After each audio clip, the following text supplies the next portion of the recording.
Assalamualaikum Assalamualaikum warahmatullahi warahmatullahi wabarakatuh. wabarakatuh. Perkenalkan, kami dari kelompok 11 di sini akan mempresentasikan tentang tugas besar statistika, yaitu pengaruh tinggi badan, berat badan, dan umur terhadap ukuran baju menggunakan RStudio. Perkenalkan, nama saya Dezaki Camoranho dengan NIM 10301250097. Perkenalkan, nama saya Rafa Al-Fatah dengan NIM 103012500364. Perkenalkan, saya Fikri Ahmad Fadilah dengan NIM 103012530008. Baik, langsung saja untuk pendahuluannya. Sebelumnya kami sudah melakukan teknik sampling yang berkutat pada survei.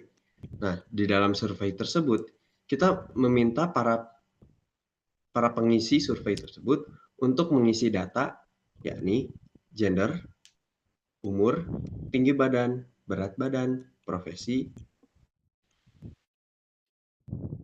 dan ukuran baju. Kemudian, setelah kita menunggu waktu yang cukup lama, akhirnya kita mendapatkan jawaban yang cukup untuk kita lakukan analisis datanya. Nah, kemudian kita akan mengolah data ini di program RStudio ya teman-teman. Nah, kita langsung saja ke analisis data yang pertama, yakni statistika deskriptif. Yakni kita memahami ringkasan statistiknya. Nah, di RStudio ini kita bisa memahami melalui kode yang summary untuk data yang kita akan analisis terkhusus akan ada di 4 variabel ini saja ya teman-teman, yaitu umur, tinggi badan, berat badan, dan ukuran baju. Nah, setelah kita melakukan proses pemrograman di RStudio, kita mendapatkan ringkasan statistik tersebut. Nah, di sini bisa terlihat ada kurang lebih 5 bagian yang diperlihatkan di summary RStudio ini. Yakni yang pertama min atau minimum, nilai terendah dalam data. Sebagai contoh, kita akan fokus di umur ya untuk penggunaan contoh ini. Nah, di umur kita mendapatkan nilai terendah dalam data kita itu 17 tahun. Jadi pengisi atau responden kita itu memiliki umur paling muda yakni 17 tahun. Kemudian ada kuartil pertama. Kuartil pertama ini adalah 25% dari total audiens berada di angka ini, di bawah angka ini, yakni 19 tahun. 25%-nya ada di bawah 19 tahun. Kemudian median, yakni sebagai titik tengah data. 50% audiens berada di bawah angka ini. Nah, kita mendapatkan median di sini itu 20 tahun, teman-teman. Lanjut, mean atau rata-rata. Rata-rata ini kita hitung setelah menjumlahkan semua data yang kita peroleh dengan berapa banyak data itu. Nah, di sini untuk umur, rata-rata responden yang mengisi survei kita itu berada di kisaran 20 tahun. Nah, untuk kuartil ketiga, 75% dari total audiens berada di angka 21 tahun. Nah, untuk yang terakhir, yakni max, itu adalah nilai tertinggi dalam data ini. Yang kita bahas kali ini adalah umur, maka maksimal atau nilai tertinggi yang mengisi survei kita itu adalah 35 tahun.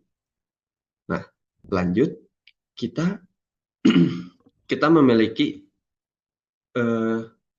data yang cukup untuk membuat distribusi dalam histogram kita ya teman-teman. Kita akan mulai dari distribusi umur. Perlu kita ketahui seperti yang kita tahu tadi, rata-rata bahwa responden kita itu ada di angka 20 tahun. Sedangkan ada responden kita yang memiliki angka 35 tahun. Maka ini artinya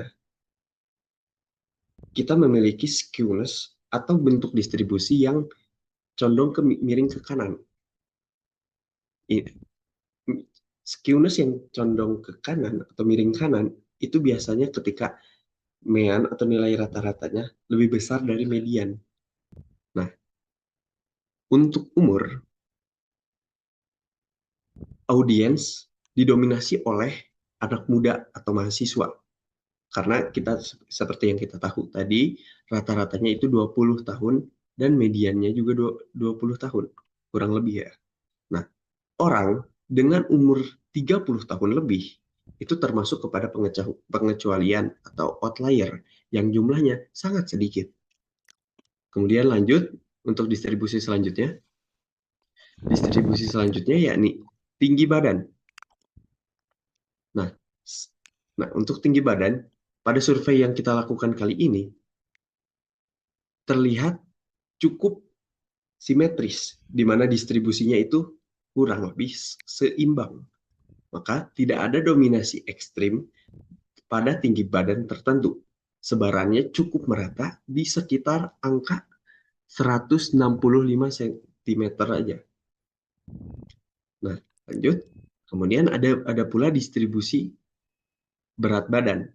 Nah, untuk kita bisa lihat dari skewness-nya juga, ini itu cenderung untuk miring ke kanan, sama seperti umur tadi. Ya ini atau skewness-nya positif. Nah, sebagian besar audiens memiliki besar di kisaran antara 45 hingga 65 kg. Ada beberapa individu dengan berat hingga 100 kg. Namun, mereka bukan kelompok mayoritas. Dan yang terakhir, ada distribusi dari ukuran baju itu sendiri. Nah, temuannya adalah ukuran L adalah yang paling populer dengan responden 42 orang.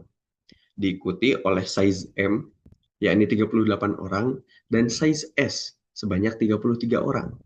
Distribusi ini bisa dilakukan untuk keperluan bisnis, teman-teman. Jadi, seandainya teman-teman ingin menyediakan sebuah merchandise, fokuskan kepada ukuran S, M, dan L. Selanjutnya ada scatter plot. Yang pertama, scatter plot antara tinggi badan dan ukuran baju. Scatter plot antara tinggi badan dan ukuran baju menunjukkan pola hubungan yang positif sedang. Terlihat bahwa semakin tinggi badan responder, ukuran baju yang digunakan cenderung meningkat. Meskipun demikian, sebaran data masih cukup bervariasi, sehingga tinggi badan bukan satu-satunya faktor penentu ukuran baju. Lanjut. Pada scatter plot berat badan dan ukuran baju, terlihat pola hubungan positif yang lebih kuat dan jelas. Titik-titik data membentuk tren meningkat yang menunjukkan bahwa kenaikan berat badan diikuti oleh peningkatan ukuran variabel lainnya. Sehingga berat badan merupakan faktor utama yang mempengaruhi ukuran baju. Selanjutnya ada scatter plot antara umur dan ukuran baju. Sementara itu, scatter plot antara umur dan ukuran yang jelas. Tidak terlihat tren peningkatan maupun penurunan ukuran baju seiring bertambahnya umur. Hal ini mengidentifikasi bahwa umur tidak memiliki hubungan yang signifikan dengan ukuran baju responden. Selanjutnya ada box plot. Box plot yang pertama adalah hubungan antara tinggi badan dan ukuran baju. Box plot antara tinggi badan dan ukuran baju menunjukkan adanya perbedaan median tinggi badan pada setiap kategori ukuran baju. Ukuran baju yang lebih besar cenderung memiliki median tinggi badan yang lebih tinggi. Meskipun terdapat tumpang tindih antara rentang data tren umum, menunjukkan bahwa tinggi badan meningkat seiring dengan bertambahnya ukuran baju. Beberapa nilai ekstrim terlihat pada ukuran tertentu, namun tidak mendominasi nilai pola keseluruhannya. Selanjutnya ada hubungan antara berat badan dan ukuran baju. Pada box plot berat badan dan ukuran baju, perbedaan antara kategori ukuran baju terlihat lebih jelas dan konsisten. Median berat badan meningkat secara bertahap dari ukuran baju kecil ke ukuran yang lebih besar. Rentangan interkuartil pada ukuran besar juga cenderung lebih tinggi. menunjukkan bahwa berat badan merupakan faktor utama yang membedakan ukuran baju. Terdapat beberapa outlier, namun masih dalam batas wajar. Selanjutnya ada hubungan antara umur dan ukuran baju. Sementara itu, box plot antara umur dan ukuran baju menunjukkan median umur yang relatif, serupa di hampir semua kategori ukuran baju. Sebaran data umur antara ukuran baju saling tumpang tindih dan tidak menunjukkan pola peningkatan atau penurunan yang jelas. Hal ini mengidentifikasi bahwa umur tidak memiliki hubungan yang signifikan dengan ukuran baju. Selanjutnya ada korelasi. Matriks korelasi dan distribusi Spearman. Analisis korelasi menggunakan metode Spearman menunjukkan bahwa terdapat hubungan yang cukup kuat antara beberapa variabel fisik responden. Korelasi antara tinggi badan dan berat badan memiliki nilai koefisien sebesar 0,70 yang menandakan hubungan positif kuat. Artinya, semakin tinggi badan seseorang cenderung semakin besar berat badannya. Hubungan antara berat badan dan ukuran baju menunjukkan korelasi paling kuat dengan nilai 0,74. Sedangkan korelasi antara tinggi badan dan ukuran baju berada pada tingkat sedang dengan nilai 0,52. Hal ini menunjukkan bahwa ukuran baju lebih dipengaruhi oleh berat badan dan tinggi badan dibandingkan faktor lainnya. Sebaliknya, variabel umur menunjukkan korelasi yang sangat lemah terhadap tinggi badan, yaitu dengan nilai 0,09 dan berat badan dengan nilai 0,11 maupun ukuran baju dengan nilai 0,19. Hal ini mengidentifikasi bahwa umur tidak memiliki hubungan yang signifikan terhadap karakteristik fisik responden dalam data ini. Oke, di sini ada regresi linear. Pada grafik ini ditunjukkan hubungan antara tinggi badan dan ukuran baju menggunakan regresi linear. Di sini terlihat garis regresinya memiliki gradien positif. Artinya, semakin tinggi badan, ukuran baju ikut meningkat, namun garisnya tidak terlalu curam sehingga pengaruh tinggi badan terhadap ukuran baju di sini tidak terlalu kuat, sesuai dengan nilai R kuadrat sebesar 0,287. Oke, di sini regresi linear berat badan terhadap ukuran baju. Grafik ini menunjukkan hubungan antara berat badan ukuran baju. Garis regresinya memiliki gradien positif dan cukup tidak lantai, cukup curam, yang berarti setiap kenaikan berat badan diikuti oleh peningkatan ukuran baju. Nilai R kuadrat sebesar 0,593 menunjukkan bahwa pengaruh berat badan terhadap ukuran baju di sini cukup kuat, dan ini merupakan model terbaik dibandingkan variabel lainnya. Lanjut. Nah, regresi linear umur terhadap ukuran baju menunjukkan hubungan antara umur dan ukuran baju. Garis regresinya memiliki gradien yang sangat kecil, terlihat hampir datar, landai, sehingga kenaikan umur tidak diikuti perubahan ukuran baju yang jelas. Hal ini menunjukkan bahwa umur hampir tidak berpengaruh terhadap ukuran baju.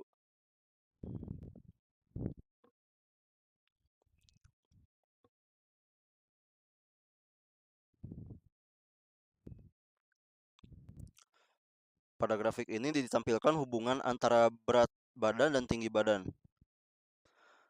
Dengan warna menunjukkan ukuran baju, terlihat pola naik, artinya semakin besar berat badan dan tinggi badan, ukuran baju cenderung semakin besar. Titik-titik membentuk beberapa klaster alami di mana ukuran kecil berada di kiri bawah, ukuran sedang di tengah, dan ukuran besar di kanan atas. Hal ini menunjukkan bahwa kombinasi berat badan dan tinggi badan lebih baik dalam menjelaskan ukuran baju dibandingkan satu variabel saja. Itu tadi adalah hasil presentasi dari kami. Kurang lebihnya mohon maaf. Wassalamualaikum warahmatullahi wabarakatuh.